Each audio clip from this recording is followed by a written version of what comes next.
ನೋಡಿ, ಏನು ನಾವು ನಮ್ಮ ಸರ್ಕಾರ ಬಂದ ಮೇಲೆ ನಾವು ಜನರಿಗೆ ಒಂದು ಪ್ರಾಮಿಸನ್ನು ಮಾಡಿದ್ವಿ. ಏನು ಭ್ರಷ್ಟಾಚಾರ 40% ಭ್ರಷ್ಟಾಚಾರ ನಡೆದಿದೆ, ಅದು ಕರೋನಾ ಟೈಮ್ದಲ್ಲಿ ಇರ್ಬೋದು ಅಥವಾ ಬೇರೆ ಬೇರೆ PSI ಹಗರಣ ಇರ್ಬೋದು ಅಥವಾ ಲೆಕ್ಚರರ್ಗಳ ಹಗರಣ ಇರ್ಬೋದು.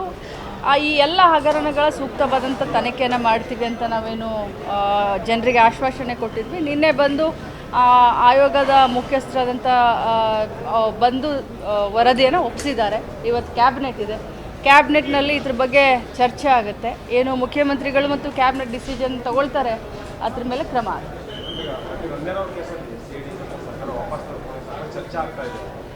ನೋಡಿ, ರಣ್ಯಾರಾವ್ ಕೇಸ್ನಲ್ಲಿ ತಾವು ಏನೇನು ಮಾಧ್ಯಮದಲ್ಲಿ ತೋರಿಸ್ತಾ ಇದ್ದಾರೋ ಅಷ್ಟೇ ನಮಗೆ ಗೊತ್ತು. ನಾನು ನಿನ್ನೆನೂ ಕೂಡ ಹೇಳಿದ್ದೀನಿ, ಇವತ್ತು ಕೂಡ ಹೇಳ್ತೀನಿ.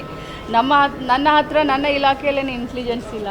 ಹೋಮ್ ಮಿನಿಸ್ಟ್ರಿಗೆ CM ಸಾಹೇಬರಿಗೆ ಇದ್ರ ಬಗ್ಗೆ ಗೊತ್ತು. ಬಟ್ ಒಂದೇ ಮಾತನ್ನು ನಾನು ಹೇಳಲಿಕ್ಕೆ ಬಯಸ್ತೇನೆ, ಸರ್ಕಾರದ ಯಾರೇ ಇದರಲ್ಲಿ ಇನ್ವಾಲ್ವ್ ಆಗಿದ್ರೂ ಕೂಡ ಅದು ತನಿಖೆಯಿಂದ ಹೊರಗೆ ಬರುತ್ತೆ. ಹೊರಗೆ ಬಂದ ಮೇಲೆ ಏನೇನು ಕ್ರಮ ಆಗುತ್ತೋ ಅದು ಕ್ರಮ.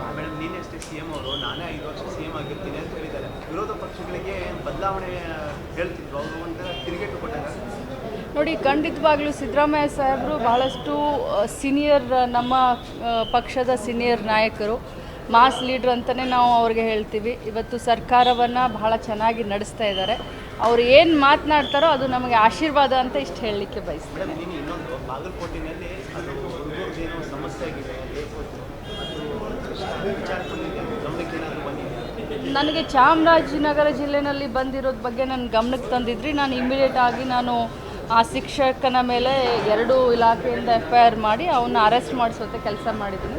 ಬಾಗಲಕೋಟೆಯ ಬಗ್ಗೆ ನನ್ನ ಗಮನಕ್ಕೆ ಬಂದಿಲ್ಲ. ಈಗ ತಿಳ್ಕೊಂಡು ನಾನು ಮೀಸಲಾತಿ ವಿಚಾರವಾಗಿ ಕೂಡ ಮುಸ್ಲಿಮರ ಮೀಸಲಾತಿನ ಏರಿಕೆ ಮಾಡಬೇಕು ಅಂತ ಚರ್ಚೆಗಳಿಗೆ ಆಗ್ತಾ ಇದೆ. ಇಲ್ಲ, ನೋಡಿ, ಈಗ ನಾವು ಪಂಚಮಸಾಲಿ ಮೀಸಲಾತಿ ಕೇಳ್ತೀವಿ, ಬೇರೆಯವರು ಬೇರೆ ಮೀಸಲಾತಿ ಕೇಳ್ತಾರೆ. ಜನಾಂಗ ಬೆಳೆದಿರೋ ಜನಾಂಗದ ಯಾವ್ಯಾವ ರೀತಿ ಮೀಸಲಾತಿ ಬೇಕೋ ಅವರು ಕೇಳುವಂಥ ಅಧಿಕಾರ, ಹಕ್ಕು ಅವ್ರಿಗೆಲ್ಲರಿಗೂ ಇದೆ.